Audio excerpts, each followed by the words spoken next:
രാവിലെ ആദ്യം ഉണർന്നത് ആരോണാണ്. അവൻ സനയെ ഒന്ന് നോക്കി. തൻ്റെ നെഞ്ചിൽ പറ്റിച്ചേർന്ന് കിടക്കുന്ന മാറിൻ്റെ അവിടെ വരെ പുതപ്പ് കൊണ്ട് മറച്ചിട്ടുണ്ട്. അവനൊരു കുസൃതി തോന്നി. അവൻ അവളുടെ നഗ്നമായ തോളിൽ പതിയെ കടിച്ചു. ഉറക്കത്തിൽ ആന കുത്തിയാലും അറിയാത്ത പാവം കൊച്ച് അതും അറിഞ്ഞില്ല. അവൻ വീണ്ടും അങ്ങനെ തന്നെ ചെയ്തു. പിന്നെ പതിയെ നാവ് കൊണ്ട് അവിടെയൊന്ന് തലോടി. അപ്പോഴേക്കും അവൾ ചെറുതായൊന്ന് കുറുകിക്കൊണ്ട് തിരിഞ്ഞു നേരെ കിടന്നു. അവൻ്റെ നെഞ്ചിൽ നിന്ന് മാറിക്കിടന്നതും പുതപ്പ് മാറിയതുകൊണ്ട് അവളുടെ മാറിടം അവന് മുന്നിൽ അനാവൃതമായി. അവനൊന്ന് ഞെട്ടിപ്പോയിരുന്നു. പക്ഷേ ആ കാഴ്ച അവനിലെ ആണിനെ ഉണർത്തുന്നത് അവൻ അറിഞ്ഞു. അവൻ പതിയെ താഴ്ന്നു വന്ന് അവളുടെ മാറിൽ അമർത്തി ചുംബിച്ചു. അപ്പോഴേക്കും അവൾ എണീറ്റു. പക്ഷെ അവനെ തടയാൻ മാത്രം അവൾക്കായില്ല. അവളുടെ മാറിൽ അമർത്തി ചുംബിച്ചു നുണഞ്ഞു. കുഞ്ഞി പിള്ളേരെ പോലെ അവൻ അത് നുണഞ്ഞെടുത്തു. അതിനെ ചുറ്റും നാവാൽ തഴുകി. അവൻ്റെ കൈകൾ അവളുടെ മാറിൽ മുറുകി. അവൻ അതിനെ അമർത്തി ഞെരിച്ചു. ഇച്ചായ, മതിയെ, ഞാൻ മടുത്തു. എനിക്കിനി വയ്യ, റെസ്റ്റ് വേണം. അച്ചോടാ, ഇച്ചായൻ്റെ കൊച്ച് മടുത്തു പോയോ? സാരമില്ല, ഉറക്കം വരുന്നുണ്ടോ കൊച്ചേ? കുറച്ച്. ഇച്ചായൻ്റെ കൊച്ച് ഉറങ്ങിക്കോ കേട്ടോ. ഇച്ചായനോ? ഞാനും ഉറങ്ങാം. അവൻ അവളെ കയ്യിൽ കിടത്തി ഉറക്കി. രാവിലെ ചായ കുടിച്ചുകൊണ്ടിരിക്കുവാണ് സാമും മിഴിയും. പുറത്തെ മഞ്ഞിൻ്റെ തണുപ്പിൽ ചൂട് ചായയും ബിസ്ക്കറ്റുമൊക്കെ കഴിച്ചിരിക്കാൻ എന്ത് രസാണെന്നോ. സാം മിഴിയെ നോക്കി. ചായ ഊതി ഊതി കുടിക്കുവാണ്. അവൾ എന്ത് ചെയ്താലും ഒരു പ്രത്യേക ഭംഗിയാണെന്ന് അവന് തോന്നി. മിഴി, എന്തോ? അവൾ മറുപടി പറഞ്ഞു. നാളെ പോണം നമുക്കിവിടെ നിന്ന്. നാളെയോ? സത്യം പറഞ്ഞാൽ എനിക്കിവിടെ നിന്ന് പോകാൻ തോന്നുന്നില്ല സാം. എന്തോ എനിക്കിവിടെ സ്പെഷ്യലാണ്. നമുക്കിവിടെ താമസിച്ചാൽ പോരെ സാം? അച്ചായനോട് മോളോട് ഇങ്ങോട്ട് വരാൻ പറയാം. എന്ത് നല്ല സ്ഥലമാണെന്നോ ഇവിടെ. എൻ്റെ മിഴിപ്പെണ്ണ് പറഞ്ഞാൽ വേറൊരു പരിപാടിയില്ല. പക്ഷെ നമുക്കിപ്പോൾ പോയേ പറ്റൂ. റെനി നാളെ കഴിഞ്ഞ് വരും. അവൻ ഒത്തിരി ദിവസം ഇവിടെ നിൽക്കാൻ പറ്റില്ല. അവൻ്റെ വൈഫ് പ്രഗ്നൻ്റാ. അതാരായി റെനിൻ? അത് ഞങ്ങളുടെ കൂടെ പഠിച്ചവനാണ്. ഞങ്ങളുടെ ഇടയിലേക്ക് തള്ളിക്കയറി വന്നവൻ. അവൻ പ്രണയിച്ചതൊരു ഹിന്ദു കുട്ടിയെ ആയിരുന്നു. അതുകൊണ്ട് വീട്ടുകാർ എതിർത്തു. അവൻ അവളെ കൊണ്ട് നാട് വിട്ടു. ഇപ്പോൾ USA അവിടെ ഫേമസ് ആയിട്ടുള്ള സർജനാണ് ആള്. ഞാൻ വിളിച്ചത് കൊണ്ട് വരുന്നതാണ് അവൻ. എന്തിനാ ഇപ്പം തിരക്കിട്ട് ആളെ വിളിച്ചു വരുത്തുന്നത്? ആളുടെ വൈഫ് പ്രഗ്നൻ്റ് അല്ലേ? അതെ, പക്ഷേ ഇവിടെ അത്യാവശ്യമായിട്ട് ചെയ്യേണ്ട ഒരു കാര്യമുണ്ട്. അതിനെയും വെച്ച് താമസിപ്പിക്കാൻ പാടില്ല. അവൻ്റെ മുഖം വന്യമായി. എന്തോ മനസ്സിലായതുപോലെ അവൾ ചിരിച്ചു. അപ്പം നാളെ പോയാൽ പിന്നെ ഇങ്ങോട്ട് വരില്ല? അവൾ ചോദിച്ചു. വരാലോ, പിന്നെ എന്തേ? അവർ ചായയൊക്കെ കുടിച്ചു കഴിഞ്ഞ് മേരി അമ്മച്ചിയോട് വീട്ടിൽ പോകാൻ റെഡിയായി ഇറങ്ങി. അവളൊരു സാരിയാണ് ഉടുത്തത്. അല്ല പെണ്ണെ, നീ സാരിയും ചുരിദാറും മാത്രമാണോ ഇടാറുള്ളൂ? നമ്മുടെ സനക്കൊച്ചിനെ പോലെ കുറച്ചൊക്കെ മോഡേൺ ആയിക്കൂടെ? പിന്നെ ഞാൻ ചോദിച്ചെന്നേ ഉള്ളൂ. ആരുടെയും വാക്ക് കേട്ട് സ്വന്തം ഇഷ്ടം വേണ്ടാന്ന് വെക്കരുത്. നിനക്കെന്താണോ തോന്നുന്നത് അത് ചെയ്യുക, സാം അവളോടായി പറഞ്ഞു. എനിക്കിഷ്ടമൊക്കെയാ, പക്ഷേ ഇതുവരെ അങ്ങനെ ഒന്നുള്ളത് ഇട്ടിട്ടില്ല. 18 വയസ്സായപ്പോൾ കല്യാണം കഴിഞ്ഞു. അതുവരെ ധാവണിയൊക്കെ ആയിരുന്നു. കല്യാണം കഴിഞ്ഞപ്പോൾ അതുമില്ലാതെയായി. അപ്പുറത്തുള്ളൊരു ചേച്ചിയുടെ മോളെ പഴയ സാരിയാണ് ഉണ്ടായിരുന്നത്. വാങ്ങിത്തരാനും ആരും ഇല്ലായിരുന്നു. പക്ഷേ ഈ വട്ടം അത് പറഞ്ഞപ്പോൾ അവരുടെ കണ്ണുകൾ നിറഞ്ഞില്ല. അയാളോടുള്ള ഭയവുമില്ലായിരുന്നു. സാമിന് തന്നെ അത്ഭുതം തോന്നി. അല്ലെങ്കിൽ തന്നെ ഇപ്പോൾ അവൾ വെറും മിഴിയല്ലല്ലോ, ഈ സാമിൻ്റെ മിഴിയല്ലേ? അവൻ പുഞ്ചിരിയോടെ ഓർത്തു. വാ, നമുക്കിറങ്ങാം. അവർ അവിടെ പോയി ഒരുപാട് നേരം അവിടെ ചിലവഴിച്ചു. അവർക്ക് വേണ്ടി ഒരുപാട് സ്പെഷ്യൽ ഐറ്റംസ് മേരിയം ഉണ്ടാക്കിയിരുന്നു. അവിടെ എല്ലാവരും കളിയും ചിരിയുമൊക്കെ നേരം പോയതറിഞ്ഞില്ല. വൈകുന്നേരം ഒരു 3 മണിയായപ്പോൾ അവിടെ നിന്നും അവർ ഇറങ്ങി. നേരെ പോയത് അവിടെ ഏറ്റവും ഫേമസ് ആയൊരു ടെക്സ്റ്റൈൽസിലേക്കാണ്. മിഴിക്ക് അത്ഭുതം തോന്നി. ആദ്യമായാണ് ഇത്രയും വലിയൊരു കട അവൾ കാണുന്നത്. എത്ര ആൾക്കാരാണ്, പലതരത്തിൽ പല രൂപത്തിൽ. പോകുന്ന വഴിയിൽ സാം അവളുടെ കയ്യിൽ പിടിച്ചിട്ടുണ്ടായിരുന്നു. അതവൾക്ക് ആശ്വാസം തോന്നി. അത്രയേറെ തിരക്കായിരുന്നു അവിടെ. സാമിന് എന്തെങ്കിലും വാങ്ങാനാണെന്ന് അവൾ കരുതിയേ. പക്ഷേ ലേഡീസ് സെക്ഷനിൽ പോകുന്നത് കണ്ടതും അവൾക്ക് കാര്യം പിടികിട്ടി. കട മുഴുവനും വാങ്ങാതിരുന്നാൽ മതിയായിരുന്നു, അവൾ ആലോചിച്ചു. ഏറ്റവും വില കൂടിയ ഏറ്റവും ഭംഗിയുള്ള കുറേ അധിക ഡ്രസ്സുകൾ, ചപ്പൽസ്, അങ്ങനെ അവൾക്ക് വേണ്ടതെല്ലാം അവൾ മതിയെന്ന് പറഞ്ഞാലും അവൻ അവൾക്കായി വാങ്ങി. എല്ലാം ഇഷ്ടമായോ? അവൻ ചോദിച്ചു. പിന്നെ സാമിൻ്റെ സെലക്ഷൻ അടിപൊളിയല്ലേ? അതേല്ലോ. അവനൊരു കണ്ണിറുക്കി കാണിച്ചു. അവൾക്ക് ചിരി വന്നു. അല്ല, സനമോക്ക് വാങ്ങണ്ടേ? അവൾക്ക് ഇഷ്ടം പോലെ ഡ്രസ്സുണ്ട് പെണ്ണേ. അവൾക്ക് 2 ആംഗിൾസ് വാങ്ങാം. കോളേജിൽ പോകുന്നതല്ലേ. നാളെ പോകുമെന്നറിഞ്ഞതിൽ അവൾക്ക് ചെറിയ വിഷമമൊക്കെ ഉണ്ട്. കാരണം അത്ര ഭംഗിയാണ് സ്ഥലം. പിന്നെ മേരിയമ്മച്ചി, പണിക്കാർ, അങ്ങനെയെല്ലാം അവരെ പിരിയുന്നത് നല്ല സങ്കടമുണ്ട്. ഏകദേശം 6 മണിയൊക്കെ ആയി. നല്ല തണുപ്പാണ്. പക്ഷേ ആ തണുപ്പിൽ തോട്ടത്തിലൂടെ നടക്കാൻ വല്ലാത്തൊരു ഫീലുമാണ്. കോടമഞ്ഞൊക്കെ നമ്മുടെ തൊട്ടടുത്തിറങ്ങിയത് വരുന്നത് പോലെ അവൾക്കതിലൂടെ നടക്കാൻ തോന്നി. ആരെയും പേടിക്കുകയും വേണ്ട. പട്ടികൾ ഉള്ളത് കൊണ്ട് ആരും ധൈര്യമായിട്ട് അങ്ങോട്ട് കിടക്കില്ല. അതുപോലെ പുറത്തുനിന്ന് വരുന്നവരെയും പക്ഷേ അതിക്രമിച്ച് കയറുന്നവരുടെ പപ്പവന്മാർ പറിച്ചെടുക്കും. പൊതുവെ അങ്ങനെയാണല്ലോ പട്ടികൾക്ക്. ആക്രമിക്കാൻ വരുന്നവരെ തിരിച്ചറിയാൻ ഒരു പ്രത്യേക കഴിവുണ്ട്. ഒരുപാട് പഴങ്ങളുള്ള തോട്ടമായതുകൊണ്ട് പഴങ്ങൾ കട്ടുപറിക്കാൻ ഒരുപാട് ആളുകളുണ്ട്. അത് വലിയ നഷ്ടം വരുത്താറുമുണ്ട്. അതുകൊണ്ടാണ് സാം അവരുടെ ഡോഗിനെ വളർത്തുന്നതും. കാര്യം അങ്ങനെയാണെങ്കിൽ തന്നെ 2 പറിച്ചോട്ടെ എന്ന് ചോദിക്കുന്ന എല്ലാവരോടും സാം അതിന് സമ്മതിക്കാറുമുണ്ട്. അതുപോലെ ആരോടും.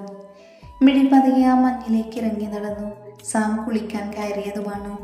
തണുപ്പ് കാരണം ഒരു ഷോൾ അവൾ എടുത്തിരുന്നു. കുറച്ചു ദൂരം മുന്നോട്ട് നടന്നു. എന്ത് രസമാണ് കാണാൻ.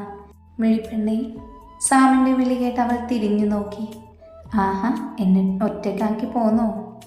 അതല്ല, നാളെ പോകുമല്ലേ, അപ്പോൾ ഒന്നുകൂടെ ഇതിൽ നടക്കാമെന്ന് കരുതി. ഓഹോ, അങ്ങനെ. എന്നാ വാ, ഇറങ്ങിയതല്ലേ, നടന്നേക്കാം. ഒരു ജാക്കറ്റ് പോലും ഇല്ലാതെ എങ്ങനെ സാം? തണുക്കില്ലേ? എനിക്ക് തന്നെ തണുത്തിട്ട് വയ്യ. അത് ശരിയാണല്ലോ. ഇപ്പം എന്താ ചെയ്യുക? കിട്ടി. അവൻ വേഗം അവളുടെ ഷോളിൻ്റെ ഒരറ്റം വാങ്ങി പുതച്ചു. എന്നിട്ട് അവളുടെ തോളിൽ കൈയിട്ട് നിന്നു. ഒരറ്റം അവളുടെ കയ്യിലുണ്ട്. അവളുടെ തോളിൽ ഇരിക്കുന്ന അവൻ്റെ കയ്യിലേക്ക് നോക്കി. അവളുടെ ചുണ്ടിൽ ഒരു ചിരി വിരിഞ്ഞു. കള്ളൻ. ഇനി പോകാം. അവർ അതിലൂടെ നടന്നു. ചിരിച്ചും ഒരുപാട് കഥകൾ പറഞ്ഞും കുറുമ്പ് കാണിച്ചും ഇടയ്ക്ക് അവളുടെ നീലമിഴിയിൽ ഓരോ ചുംബനങ്ങൾ നൽകിയും. അങ്ങനെ നടക്കുമ്പോഴാണ് അവർ അത് കണ്ടത്. നല്ല പഴുത്ത മാങ്ങ. മിഴി, ഇങ്ങോട്ട് വന്നേ. അവൻ അവളെയും കൊണ്ട് അവിടേക്ക് പോയി. നോക്കിയേ, ഈ തോട്ടത്തിലെ ഏറ്റവും ടേസ്റ്റുള്ള മാങ്ങയാണിത്. ഇതിൻ്റെ മധുരം പറഞ്ഞറിയിക്കാൻ സാധിക്കില്ല. തേനൊഴുകും ഇത് കഴിക്കുമ്പോൾ. അവൻ അതിലേറ്റവും പഴുത്ത ഒരെണ്ണം പറിച്ച് അവൾക്ക് കൊടുത്തു. അവൾ അത് കഴിച്ചു. പറഞ്ഞതുപോലെ തന്നെ അത്രയും മധുരമാണതിന്. കൈയുമെല്ലാം അതിൻ്റെ ചാറൊഴുകിയിറങ്ങുന്നുണ്ടായിരുന്നു. അവൻ അവളെ തന്നെ നോക്കി നിന്നു. അവളുടെ ചുണ്ടിൻ്റെ സൈഡിലൂടെ മാമ്പഴത്തിൻ്റെ ചാറൊഴുകിയിറങ്ങുന്നുണ്ടായിരുന്നു. അവൻ പതിയെ അവളുടെ കയ്യിൽ പിടിച്ചു. അവളുടെ കയ്യിൽ കൂടെ ഒഴുകുന്ന മാമ്പഴത്തിൻ്റെ ചാറ് അവൻ നുണഞ്ഞെടുത്തു. അവളിൽ കൂടെ ഒരു വിരയിൽ കടന്നുപോയി. അവളുടെ ഓരോ വിരലുകളായി അവൻ നുണഞ്ഞെടുത്തു. സാം, അങ്ങനെ വിളിക്കല്ല പെണ്ണെ, എനിക്ക് കൺട്രോൾ കുറച്ച് കുറവാണ്. അവൾ അവനിലേക്ക് ചേർന്നു നിന്നു. അവൻ അവളുടെ കയ്യിലുള്ള ആ മാമ്പഴത്തിൽ നിന്ന് ഒരു പീസ് കടിച്ചെടുത്തു. അതിനുശേഷം അവളുടെ ചുണ്ടിലേക്ക് ചുണ്ട് ചേർത്തു. അവളുടെ കണ്ണുകൾ മിഴിഞ്ഞു വന്നു. അവൻ അവളെ ഒട്ടും വേദനിപ്പിക്കാതെ അവളുടെ കിഴിച്ചുണ്ട് അത്രയും മൃദുലമായി നുണഞ്ഞെടുത്തു. മാമ്പഴത്തിൻ്റെ മധുരവും അവളുടെ ചുണ്ടിൻ്റെ മൃദുലതയും അവനെ മറ്റൊരു ലോകത്തെത്തിച്ചു. അവളും അറിയുകയായിരുന്നു, ഇങ്ങനെയും ചുംബിക്കാം. ചുണ്ടുകൾ കടിച്ചു പൊട്ടിക്കാതെ, ചോര വരുത്താതെ, വേദനിപ്പിക്കാതെ, പ്രണയം മാത്രം നിറച്ച്. അവൻ്റെ വായിലുണ്ടായിരുന്ന മാമ്പഴം അവളുടെ വായിലേക്ക് അവൻ പകർന്നു. ഇടയ്ക്ക് മാമ്പഴത്തിലൊന്ന് കടിച്ച് പിന്നെ അവളുടെ ചുണ്ടിലൊന്ന് നുണഞ്ഞു. അവളെ അവൻ ഉണർത്തി. മാമ്പഴം മുഴുവൻ തീർന്നതും അതിൻ്റെ ചാറവർ പരസ്പരം നുണഞ്ഞു. അവളുടെ നാവിലേക്ക് അവൻ്റെ നാവ് തൊട്ടതും അവർ 2 പേരും ഒന്ന് വിറച്ചു. അവൾ പെട്ടെന്ന് നാവ് അകത്തേക്ക് വലിച്ചു. നാവ് താ പെണ്ണേ, ഞാനല്ലേ? സാമത്രയും ആർദ്രമായി അല്പം കിതച്ചുകൊണ്ട് പറഞ്ഞു. അവൻ്റെ ആ പറച്ചിലനുസരിക്കാൻ മാത്രമേ അവൾക്കായുള്ളൂ. കാരണം അവനിൽ അത്രത്തോളം അവൾ അടിമപ്പെട്ടു പോയിരുന്നു. അവൾ നാവൽപ്പം നീട്ടിക്കൊടുത്തു. അവൻ അതിൽ നുണഞ്ഞെടുത്തു. മാമ്പഴത്തിൻ്റെ രുചിയും അവളുടെ നാവിൻ്റെ മധുരവുമെല്ലാം കൂടി പരസ്പരം കൂടിക്കലർന്നു. കുറച്ചു നേരത്തിനു ശേഷം അവൻ അവളിൽ നിന്നകന്നു. അവൾ അവൻ്റെ നെഞ്ചിൽ ചാരി നിന്നു. അവൻ അവളെ 2 കൈകൾ കൊണ്ട് മുറുക്കെ പൊതിഞ്ഞു പിടിച്ചു. മിഴിപ്പെണ്ണേ, ഇതാണ് മാംഗോ കിസ്. നീ സമ്മതിച്ച ഒരുപാട് വെറൈറ്റി കിസ് നമുക്ക് പരീക്ഷിക്കാം. അവൾ മറുപടി പറയാതെ അവൻ്റെ നെഞ്ചിൽ അമർത്തി കടിച്ചു. പൊട്ടിക്കുഞ്ഞ്, അവൾ അത് കേട്ടൊന്ന് ചിരിച്ചു. പിറ്റേന്ന് രാവിലെ തന്നെ അവർ ഇറങ്ങി. തലേന്ന് തന്നെ ആരുണിനെ വിളിച്ചു. റെനിൻ വരുന്ന കാര്യവും അതുപോലെ സാമും മിഴിയും വരുന്ന കാര്യവും പറഞ്ഞിരുന്നു. രാവിലെ ആയതുകൊണ്ട് തന്നെ വഴിയിൽ നല്ല കോടമഞ്ഞുണ്ട്.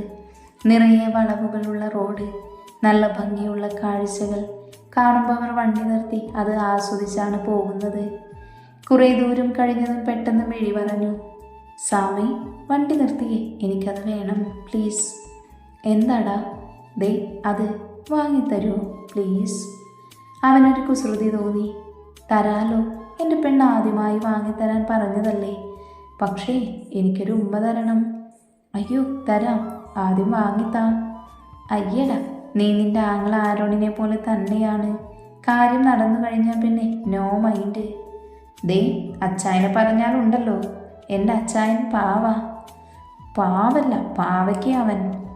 നീ ആദ്യം ഒരു ഉമ്മ തന്ന പെണ്ണെ, ഇല്ലെങ്കിൽ അത് കിട്ടൂല. ഷെടാ, എനിക്കത് വേണം. അവൾ പെട്ടെന്ന് അവൻ്റെ മുഖം കുറച്ച് താഴ്ത്തി പിടിച്ച് അവൻ്റെ ചുണ്ടിൽ അമർത്തി ചുംബിച്ചു. അവൾ അകന്നു മാറി നോക്കുമ്പോൾ കരണ്ടടിച്ച പോലെ ഇരിക്കുന്നുണ്ടവൻ. സാമി, ഇനി വാങ്ങിത്തരുമോ? ആ പോയി വാങ്ങാം. പിന്നെ ഇല്ലേ, ഞാൻ ഉദ്ദേശിച്ചതേ നെറ്റിയിലായിരുന്നു. പക്ഷെ കിട്ടിയത് എനിക്കൊത്തിരി ഇഷ്ടമായി കേട്ടോ. അവൻ അല്പം നാണിച്ചുകൊണ്ട് പറഞ്ഞു. അവളൊരു കണ്ണിലേക്ക് നാവ് കടിച്ച് ആകെ ചമ്മിയ എക്സ്പ്രഷൻ ഇട്ടു. അവളുടെ കാട്ടിക്കൂട്ടൽ കണ്ടവനൊരു ചിരിയോട് അവളെയും കൊണ്ട് അത് വാങ്ങാൻ പോയി. ചേട്ടാ, ഇതിനെങ്ങനെയാണ് റേറ്റ്? അതിന് 15,000 ആവും. വേണം? ആ, ഇപ്പം തരാലോ. അതൊരു പപ്പിക്കുട്ടിയായിരുന്നു. അങ്ങനെ അവൾ അതിനെ വാങ്ങി. മിഴിയുടെ മടിയിലാണ് ആളുള്ളത്. അവളുടെ മടിയിൽ പതുങ്ങി കിടക്കുവാണ് ആള്. മിഴി അവനെ നന്നായി മസാജൊക്കെ ചെയ്ത് കൊടുക്കുന്നു. സാമി, ഇവനെ ടൈഗർ എന്ന് വിളിക്കട്ടെ? ആടാ, എൻ്റെ കൊച്ചിന് ഇഷ്ടമുള്ളത് വിളിച്ചോ. ടൈഗർ 2-3 വട്ടം വിളിച്ചപ്പോൾ ആൾക്ക് മനസ്സിലായി അത് തൻ്റെ പേരാണെന്ന്. പേരിഷ്ടമായതുപോലെ അവൻ മിഴിയിലേക്ക് കൂടുതൽ പതുങ്ങിക്കിടന്നു. ഉച്ച കഴിഞ്ഞ് വീട്ടിലെത്തിയപ്പോൾ സനയോടും ആരോണിനോടും അവിടെ നടന്നത് മുഴുവനും പറഞ്ഞു. ചില കാര്യങ്ങൾ മാത്രം കട്ട് ചെയ്തു. സനക്ക് ആംഗ്ലറ്റ്സ് കൊടുത്തു. മിഴിക്ക് അവൻ വാങ്ങിയ സാധനങ്ങൾ കണ്ട ആരോണും സനയും ഒന്ന് ഞെട്ടി. മിഴി ഇതൊക്കെ ഉപയോഗിക്കുമോ എന്ന് സംശയമായിരുന്നു അവരിൽ. അവൾക്ക് വന്ന മാറ്റം അവർക്കറിയില്ലല്ലോ. സന അതിൽ നിന്നൊരു റോസ് കളർ ടോപ്പ് എടുത്തു. അതിന് പകരം ഒരു ആംഗ്ലറ്റ്സ് മിഴിക്ക് കൊടുത്തു. മിഴി വേണ്ട എന്ന് പറഞ്ഞിട്ടും അവൾ കേട്ടില്ല. പിന്നീട് മിഴിയും സനയും ടൈഗറിൻ്റെ പിന്നാലെയായിരുന്നു. കുറച്ചുകൂടി കഴിഞ്ഞതും റെനിനും എത്തി. പിന്നെ അങ്ങോട്ടൊരു മേളമായിരുന്നു. ഒത്തിരി നാളായി കണ്ട കൂട്ടുകാർ അതിൻ്റെ കേട് തീർത്തു. റെനിനും മിഴിക്ക് നല്ലൊരു ചേട്ടനായി മാറി. രാത്രിയിൽ ഭക്ഷണമൊക്കെ കഴിഞ്ഞ് എല്ലാവരും കിടന്നു. പിറ്റേന്ന് രാവിലെ ആരോണും സാമും റെനിൻ്റെ റൂമിലെത്തി. മിഴിയെക്കുറിച്ചും അവൾക്ക് നടന്നതിനെക്കുറിച്ചും റെനിനോട് പറഞ്ഞു. കേട്ട് കഴിഞ്ഞപ്പോൾ അവനിലാകെ ഒരു മരവിപ്പ് മാത്രമായിരുന്നു ഉണ്ടായിരുന്നത്. ഇതിനോടകം അവൾ അവനൊരു കുഞ്ഞിപ്പെങ്ങളായിരുന്നു. അവന് വെറുതെ വിടരുത് സാമേ, റെനിൻ ദേഷ്യത്തോടെ പറഞ്ഞു. ഇല്ലടാ, എൻ്റെ പെണ്ണിനെ അവൻ വേദനിപ്പിച്ചതിൻ്റെ ഇരട്ടി അവൻ അനുഭവിക്കും. ഡാ, നിങ്ങൾ റെഡിയായി വാ, ഞാനും റെഡിയാവാം. അവനെ ഇന്ന് തന്നെ തീർക്കണം. സാമും ആരോണും പുറത്തേക്ക് ഇറങ്ങിയപ്പോൾ അവൾ അവിടെ ഉണ്ടായിരുന്നു. അകത്ത് പറഞ്ഞത് മുഴുവനും കേട്ടു എന്ന് അവർക്ക് മനസ്സിലായി.